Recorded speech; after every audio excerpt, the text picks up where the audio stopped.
सो hi guys, मैं आशीष यादव आपका आपके यूट्यूब चैनल पे स्वागत करता हूं।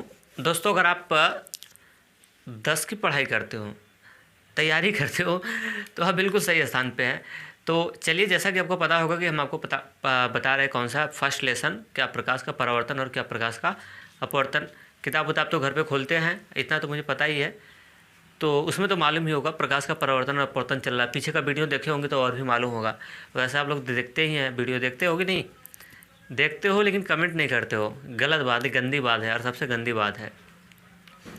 मतलब देखो भी, उसके बाद कमेंट भी ना करो। और मैं पढ़ाते चलता हूँ, मैं देखता रहता हूँ, भाई आ जाएगा कमेंट, आ जाएगा, वो खाली निकल जाता है ना।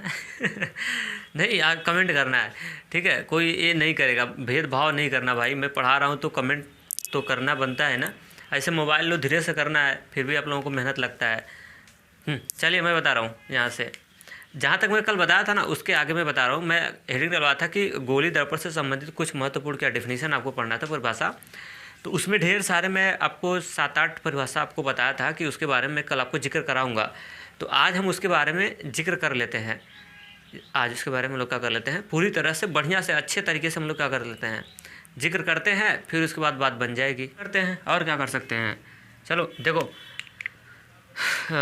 ये लाल है, ये क्या है? ये लाल है, दिख रहा है कि लाल है, दिख रहा हुआ। लेकिन लाल चलता नहीं है यार। लाल जरूर है बट लाल चलता नहीं, हरा चलता है। ये मत कह देना कि मत कह, जादू है यार इसमें, इसलिए ऐसा होता है, ठीक है। मैं देखो, लाल पेन को मैं हरा चला देता हूँ। कितनी कमाल की बात है ना। तो चलिए, मैं आपको बताता हूँ। पहले आप क्या करेंगे, पहला गोली दर्पण से देखिए, आज भी आपको जो मैं लेक्चर देने वाला हूँ, इसको लिखना नहीं है।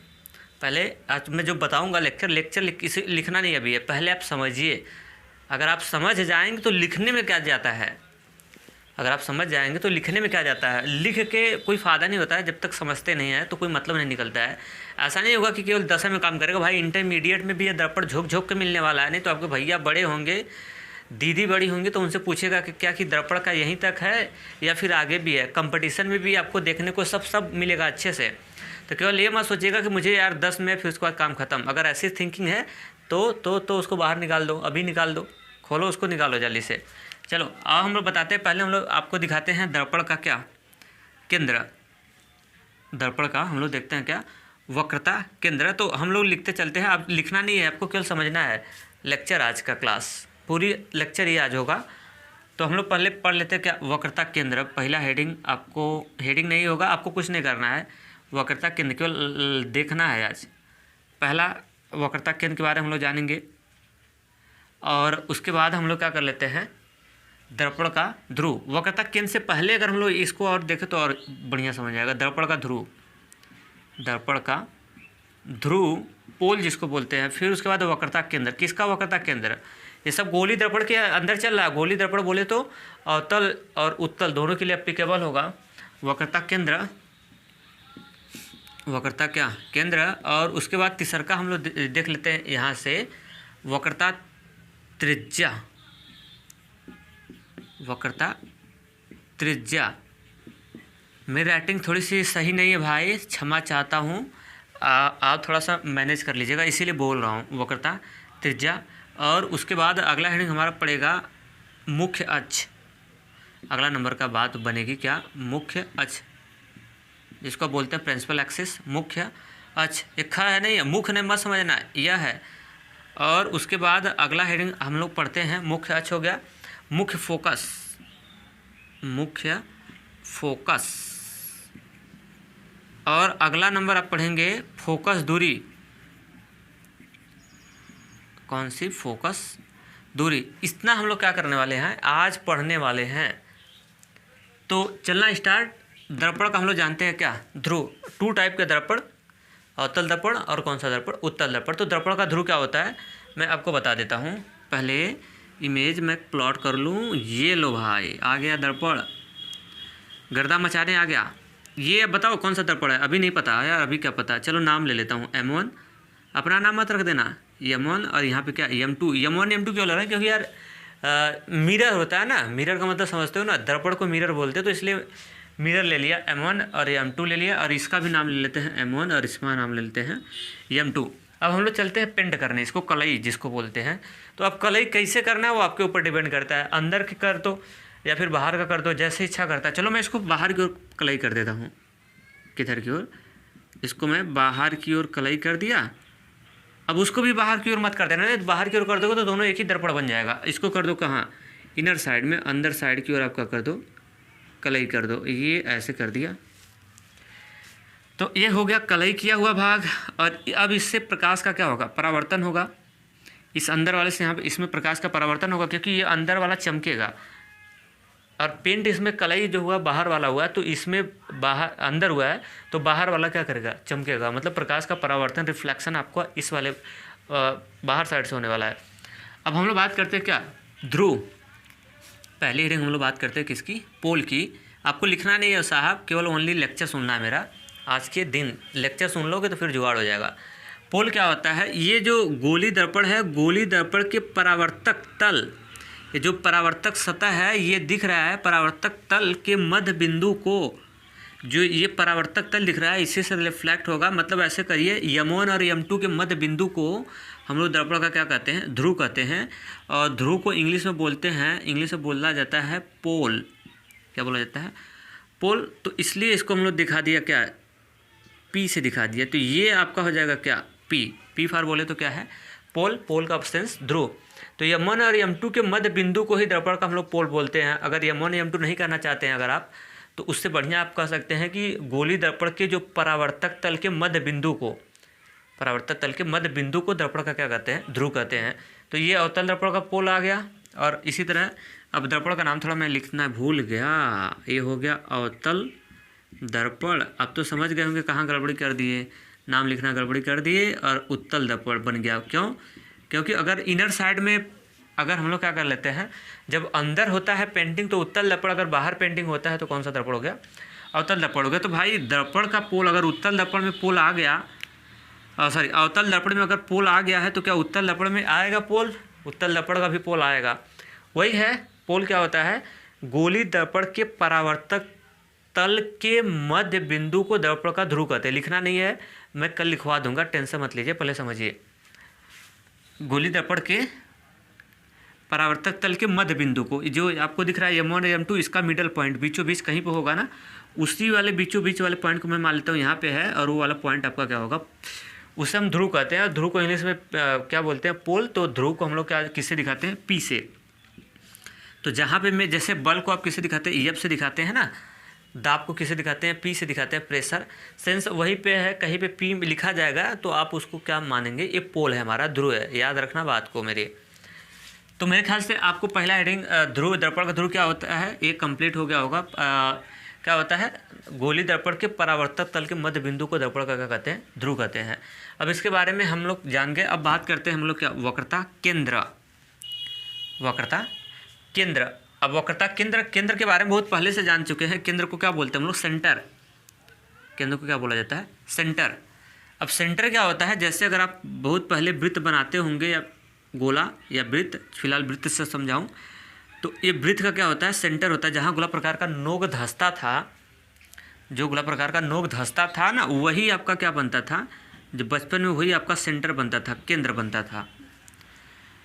ठीक, तो अगर गोला हो चाहे वृत्त हो, उसका कहीं ना कहीं आपको क्या मिलेगा, सेंटर देखने को मिलेगा। आप मुझे बता दो कि ये जो दोनों आपने निकाला है, अवतल दर्पण और उत्तल दर्पण, ये किससे निकाला है, मैं कल बताया था ये किससे निकाला था। कोई एक खोखला गोला है, कोई एक क्या है, खोखला गोला। जैसे खोखला गोला बनाया हूँ, तो जब खोखला गोला को हम ऐसे काटे थे तो दो हिस्सा निकला था।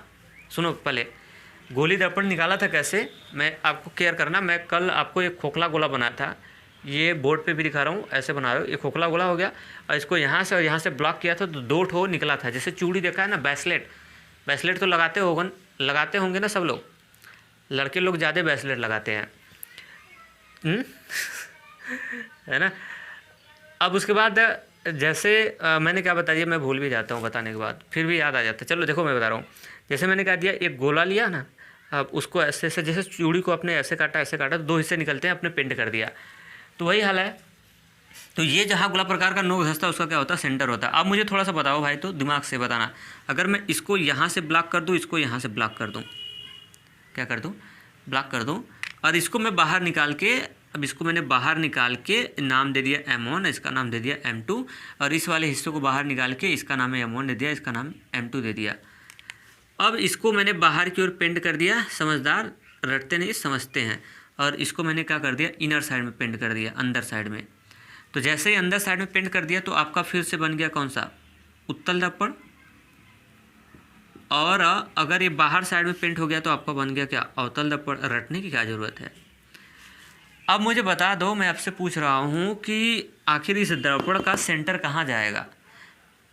इस दर्पण का सेंटर बोले तो जैसे ये जब तक ये गोला था, खोखला गोला था, तब तक सेंटर इसका यहाँ था, तब तक यहाँ था। तो अब ये जो काटा, तो काटने के बाद इसका सेंटर कौन सा सेंटर होगा, इसका इन दोनों का, अवतल दर्पण और उत्तल दर्पण का सेंटर क्या होगा। तो आप बताएंगे सर इसका सेंटर कहाँ जाएगा, इसका सेंटर भी कहाँ रहेगा, यहीं रहेगा। मतलब इसका सेंटर क्या होगा, मतलब ये जिस गोले से कटा के निकला होगा, इसको जिस गोले से काट के निकाला गया होगा, जो गोले का सेंटर होगा वही इसका भी सेंटर होगा। सेंटर बोले तो क्या, केंद्र।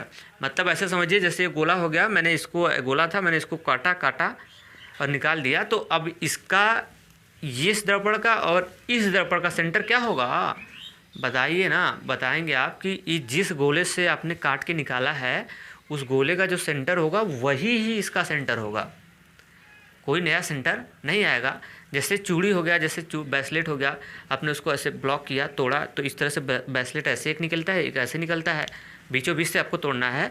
तो अब बताइए जो ऐसे ब्रेसलेट इस तरह से निकला हुआ है, तो इसका सेंटर कहाँ जाएगा और इसका सेंटर कहाँ जाएगा। आप बताएंगे कि ये जिस गोले से निकले थे ना, जहाँ उसका सेंटर होगा जो वही इसका सेंटर होगा।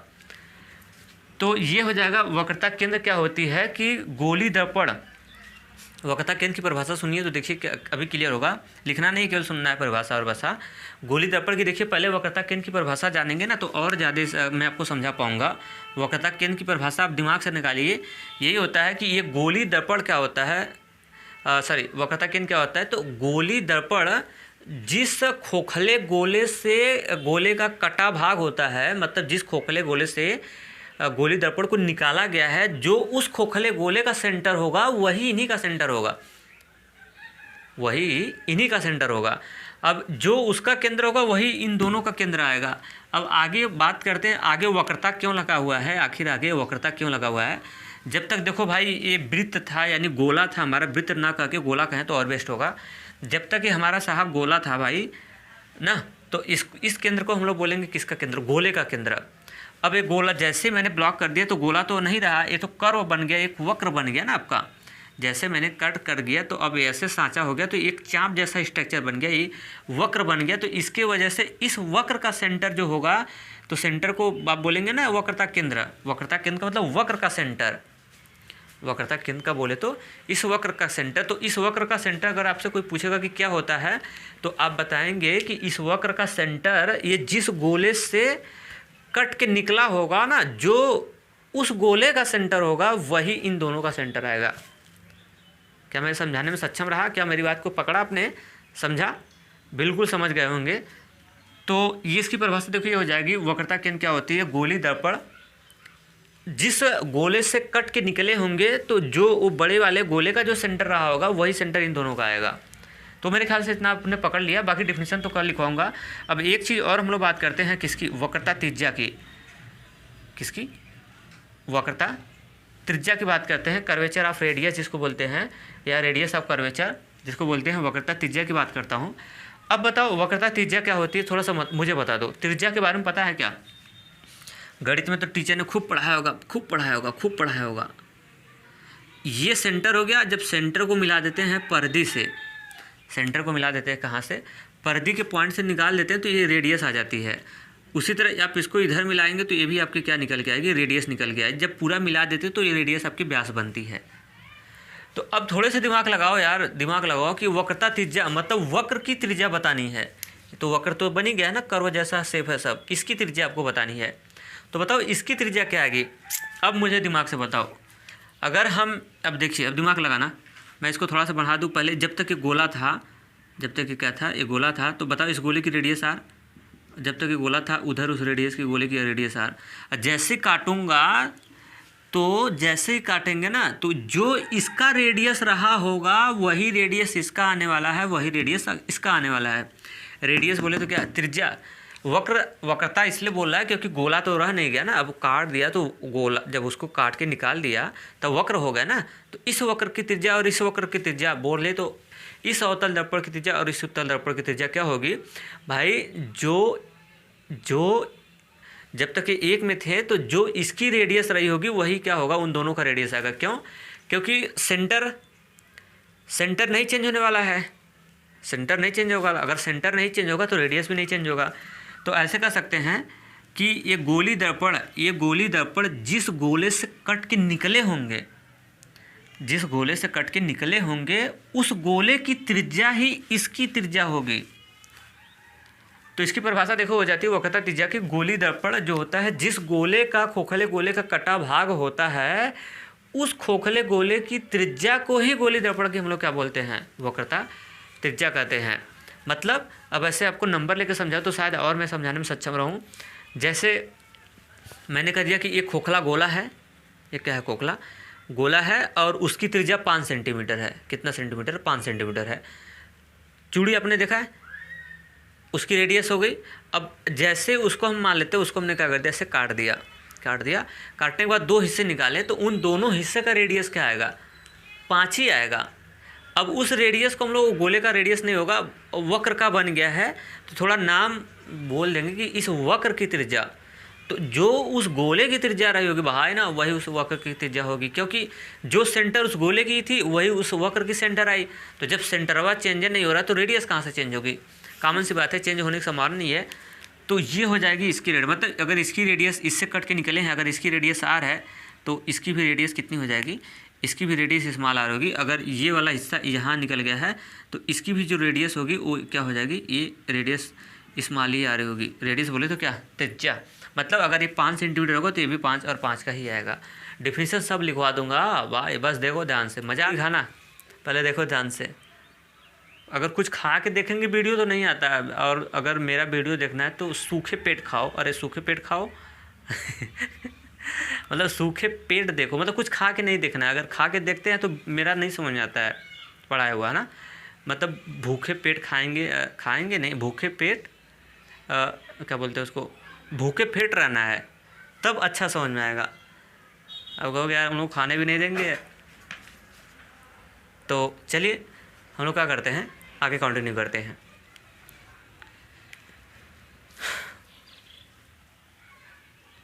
अब उसके बाद देखिए, अब हम लोग बात करते हैं किसका, मुख्य अक्ष। किसका बात करते हैं, मुख्य अक्ष की बात करते हैं। तो चलिए मैं इसको हटा देता हूँ। आखिर मुख्य अक्ष क्या होता है, अब ये सब समझाना आपके लिए एकदम आसान, और मुझे भी समझाना आसान, और आपको समझने में भी एकदम क्या हो जाएगा, अब आसान हो चुका होगा।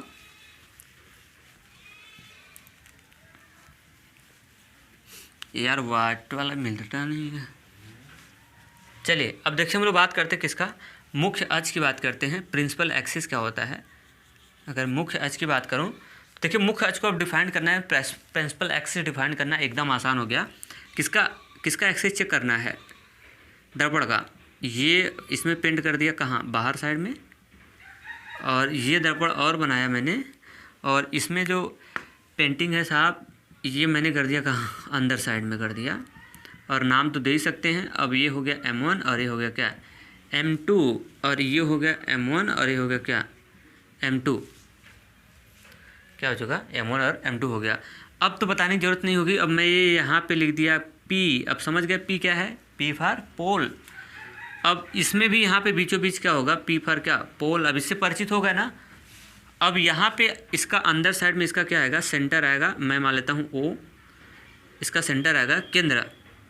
सेंटर है तो C से दिखाते हैं इसको, सेंटर।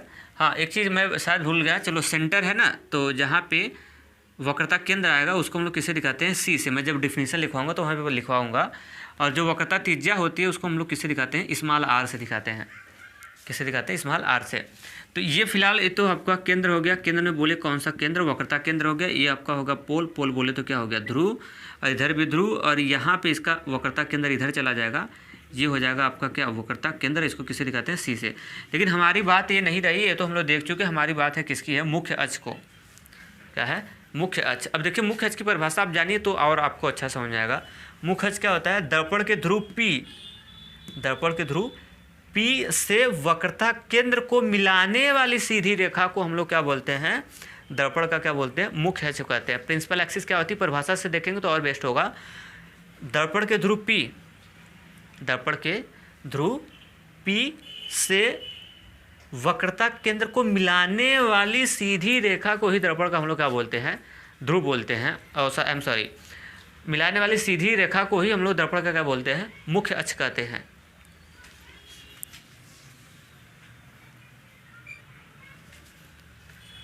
मिलाने वाली, देखिए फिर से देखिए परिभाषा इसका एक बार और देखिए। मुख्य अक्ष की परिभाषा क्या होती है कि दर्पण के ध्रुव P को वक्रता केंद्र से मिलाने वाली सीधी रेखा को ही क्या बोला जाता है, मिलाने वाली सीधी रेखा को ही हम लोग क्या बोलते हैं, मुख्य अक्ष कहते हैं। तो ये आपका हो गया क्या, मुख्य अक्ष।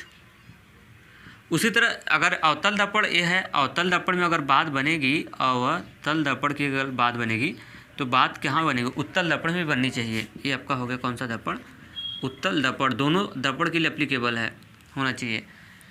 तो वही हाल यहाँ पे कर लिए, दर्पण के ध्रुव P से वक्रता केंद्र को मिलाने वाली सीधी रेखा को हम लोग क्या बोलते हैं, दर्पण का मुख्य अक्ष कहते हैं। तो प्रिंसिपल एक्सिस हो गया, ये हो गया क्या, मुख्य अक्ष।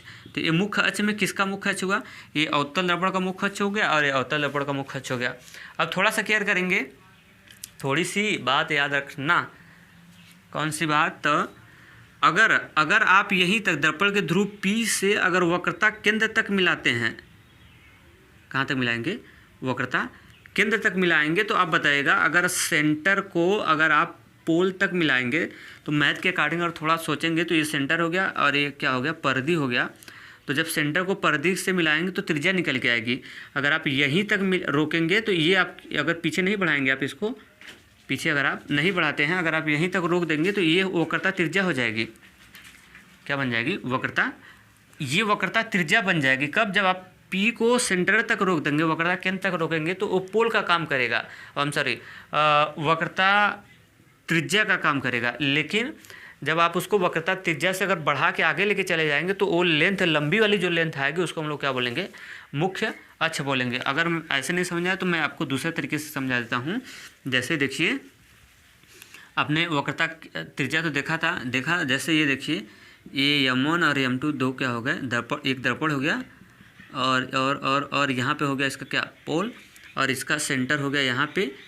तो अगर आप पोल को मिलाते हैं कहाँ से, सेंटर से अगर मिला देंगे, यहीं तक अगर आप मिला देंगे तब ये वक्रता त्रिज्या बन जाएगी। और वक्रता त्रिज्या को किससे दिखाते हैं, देखो स्मॉल आर से दिखाते हैं, तो वक्रता त्रिज्या हो जाएगी। लेकिन अगर मुख्य अक्ष आपको पढ़ना है तो आप इसको क्या करना है, पूरी तरह लॉन्ग लाइन करना है। मतलब वक्रता केंद्र से अगर परे करेंगे तो ये मुख्य अक्ष का काम करेगी। तो दर्पण के ध्रुव, क्योंकि मुख्य अक्ष की परिभाषा होती है दर्पण के ध्रुव P से वक्रता केंद्र को मिलाने वाली सीधी रेखा को हम लोग क्या बोलते हैं, दर्पण का मुख्य अक्ष कहते हैं। तो ये बड़ा वाला लेंथ जो है वो मुख्य अक्ष का काम करेगा, ये बड़ी लेंथ मुख्य अक्ष का काम करेगा। अगर आप इसको यहीं पर रोक देते हैं तो एक्चुअली में ये आर और रेडियस हो जाएगा, क्या हो जाएगा, त्रिज्या का काम करेगा। तो और भी बताऊंगा इसके बारे में। तो अब नंबर किसका आता है, मुख्य फोकस, और उसके बाद किसकी, फोकस दूरी। तो मुख्य फोकस और फोकस दूरी के बारे में एक लेक्चर कल, वीडियो लॉन्ग ना हो इसकी वजह से, तो एक लेक्चर मैं आपको कल दूंगा। तो फिर उसके बाद मैं लिखवाना स्टार्ट करूँगा। अभी लिखना नहीं है, खाली लेक्चर सुनना है, लिखना नहीं है। नोटबुक मैं खुद ही बनवाऊँगा, टेंशन मत लो, लेक्चर सुनते रहो मेरा आप। तो अगर ये अच्छा लगा, कंटेंट अगर सही लग रहा है तो फिर क्या करिएगा, अपने स्कूल में बच्चे पढ़ते हैं कि नहीं, जानवर तो नहीं ना पढ़ते स्कूल में, बच्चे स्कूल में पढ़ते हैं ना, उनको शेयर करो, फटाफट शेयर करो, बताओ फ़ोन पे बताओ। और क्या पढ़ रहे हो तो बताएगा कौन, फ़ोन पे जाके बढ़िया से अच्छे से क्या करो, बताओ, शेयर करो ज़्यादा से ज़्यादा। तो अगर अच्छा लगा तो अपना फीडबैक कमेंट बॉक्स में आप जरूर दीजिएगा। थैंक्स।